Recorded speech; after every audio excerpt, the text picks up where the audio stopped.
नमस्कार दोस्तों, मैं सुशील कुमार मोटिवेशनल स्टोरी के साथ। दोस्तों, मैं लेकर आ चुका हूँ आपके लिए एक ऐसी कहानी जिसको सुनकर आप धन्य हो जाओगे। ज़्यादा टाइम ना गवाते हुए आइए शुरू करते हैं। कहानी है अनानसी की। अनानसी अफ्रीका का एक विद्वान था और अपने गांव में वो सबसे ज़्यादा बुद्धिमान था। उस गांव के सभी लोग अपनी परेशानियों का हल मांगने उसी के पास आया करते थे। बुद्धिमान होने के साथ साथ अनानसी बहुत घमंडी भी था। उसे अपनी बुद्धिमानी पर घमंड तो था, लेकिन उसे इस बात का दुख भी था कि उसका बेटा बहुत बेवकूफ़ है। एक दिन अनानसी किसी बात को लेकर गांव वालों से नाराज़ हो गया और उसने फैसला किया कि अब वो गांव वालों की मदद नहीं करेगा और वो अपना सारा ज्ञान हमेशा के लिए कहीं छुपा देगा ताकि उस गांव में कोई और ज्ञानी ना बन सके।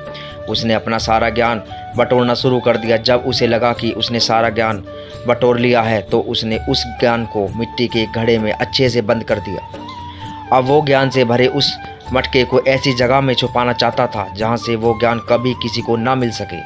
अनानसी वो मटका लेकर जंगल की तरफ चला गया, लेकिन उसके बेवकूफ़ बेटे ने उसे मटका लेकर जाते हुए देख लिया। उसने अपने पिता का पीछा किया। जंगल में बहुत दूर पहुंचकर अनानसी एक ऊंचे पेड़ के पास रुक गया। उसने मटका अपनी छाती पर लटकाया और उस बड़े से पेड़ पर चढ़ने की कोशिश करने लगा, पर सामने मटका टंगा होने के कारण वो पेड़ को पकड़ ही नहीं पा रहा था। उसने कई बार कोशिश की, पर हर बार असफलता ही हाथ लगी।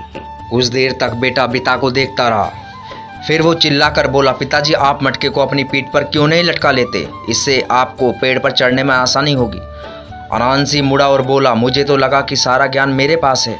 मेरी बुद्धि तो यह समझ नहीं पाई जो तुमने दूर से ही जान लिया। बेवकूफ़ बेटा बोला, पिताजी, शायद समस्या को दूर से देखना आसान होता है। अनानसी को लगा कि उसका बेटा कैसी बेतुकी बात कर रहा है और उसे गुस्सा आ गया और गुस्से में उसने मटका ज़मीन पर पटक दिया और मटके में भरा सारा ज्ञान हर जगह फैल गया। बस हिम्मत रखो, जीवन की शुरुआत कहीं से भी की जा सकती है।